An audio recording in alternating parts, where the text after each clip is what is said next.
When the sound ceased, I glanced up, to find Eben mopping his face with a bandana handkerchief, and in the sudden silence to hear a distant shriek.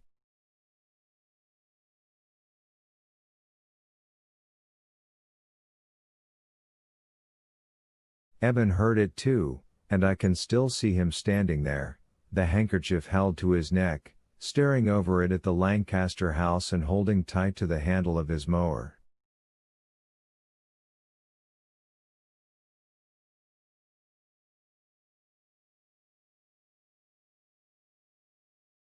How long he stood I do not know, for now the shriek was repeated, but nearer at hand, and the next moment Emily Lancaster, the elder of the old lady's two daughters, stumbled out of the side door, screamed again, ran across the lawn toward Eben and then collapsed in a dead faint almost at his feet.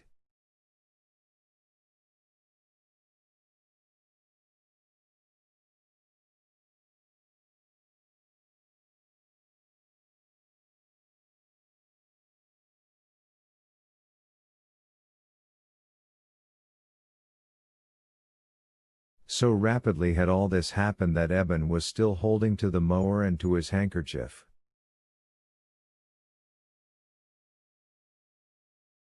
When I got to them, however, he was stooping over her and trying to raise her.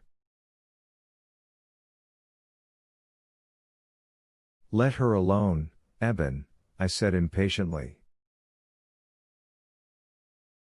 "Leave her flat. And see what has happened." "I reckon the old lady has passed on," he said, and moved rather deliberately toward the side door.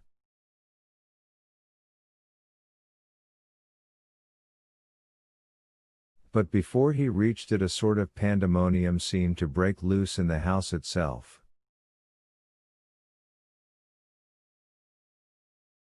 There were squeals from the women servants, and hysterical crying, distinct because of the open windows, and above all this I could hear Margaret Lancaster's voice, high-pitched and shrill.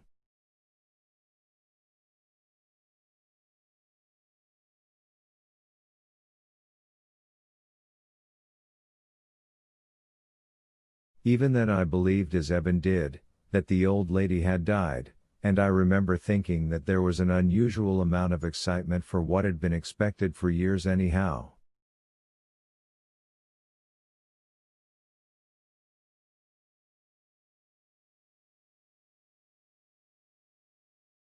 My immediate problem, however, was Miss Emily, lying in her spotless white on the path, her high pompadour slipped to one side and her face as white as her dress.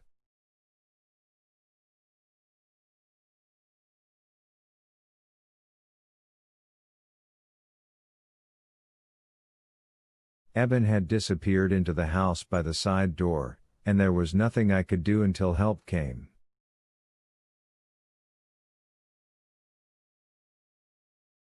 I had expected him to send that help, but after perhaps 2 or 3 minutes I heard someone run across the front porch and out into the street, and I saw that it was Eben.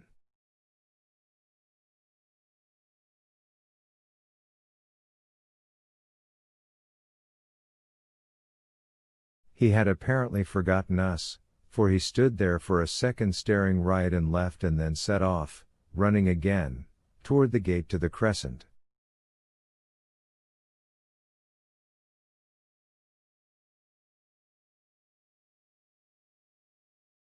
I knew then that there was something terribly wrong, and I tried to rouse Emily. "Miss Emily," I said. "Listen, Miss Emily, can't you sit up?"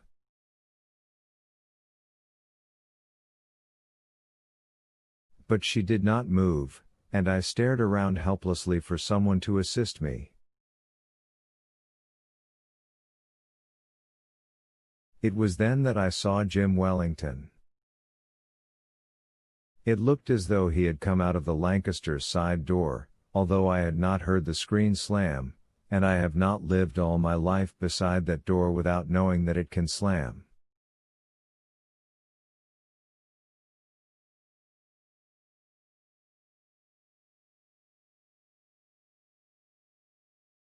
At first I thought he had not noticed us.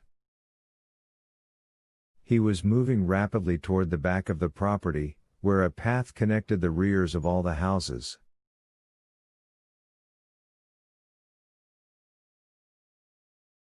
Our grapevine telegraph line, Brian Dalton called it, because the servants used it to go from one house to another and to carry all the news.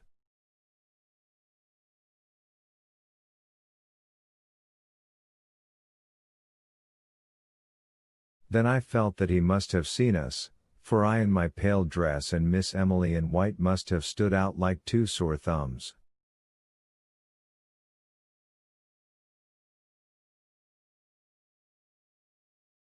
"Jim!" I called. "Jim Wellington. Come here."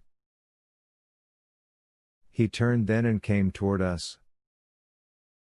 Like the screen door, I have known him all my life and been fond of him, too fond once, for that matter.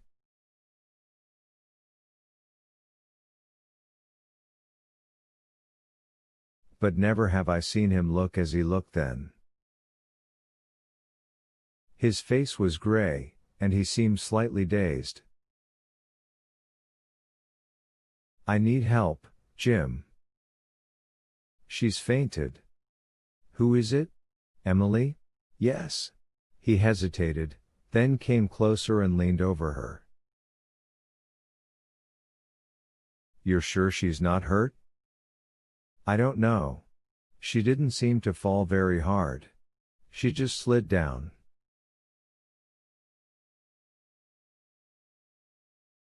"What on earth has happened, Jim?" But as Miss Emily moved then and groaned, he straightened up and shook his head for silence.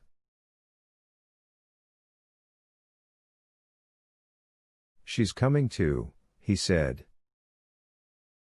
"Better tell them where she is. I have to get on home." He turned to go and then swung back. "See here, Lou," he said roughly, "you needn't say you've seen me. There's trouble in there, and I don't want to be mixed up in it." "What sort of trouble?" I asked. But he went on as though he had not heard me, toward the back path and his house. Still no help came. Apparently not even our own servants had heard the excitement, for our service wing is away from the Lancasters and toward the Dalton house.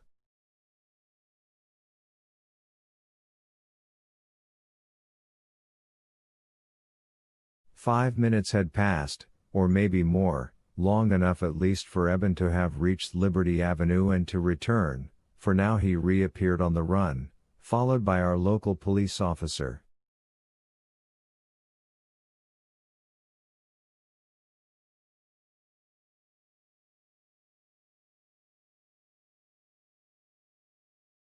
They had disappeared into the house when Miss Emily groaned again. I bent over her. "Can you get up, Miss Emily?" I inquired. She shook her head, and then a memory of some sort sent her face down again on the grass, sobbing hysterically.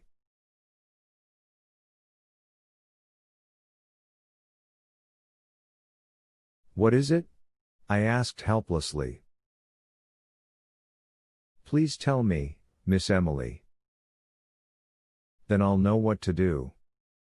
At that she went off into straight hysterics, that dreadful crying which is half a scream, and I was never so glad to see anyone as I was to see Margaret, hastily clad in a kimono and standing in the side doorway.